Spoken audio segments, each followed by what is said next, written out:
This is Newton, my miniature schnauzer, who's about, I don't know, maybe about 15 weeks old or something like that.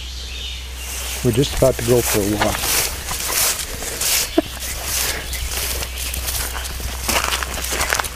He may end up being a sled dog. This is the road I normally walk on.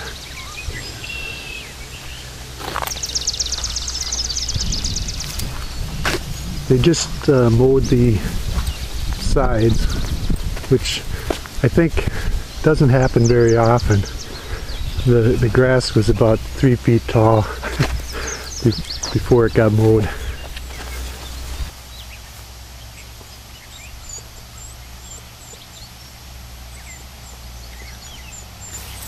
The wild grass is just in seed right now, so it's kind of pretty. Not sure what this is, but it almost looks like lilac growing on the side of the road. I plan on learning the names of all these wildflowers eventually. Most of the trees in this area just kind of grow up wild, so get a good variety.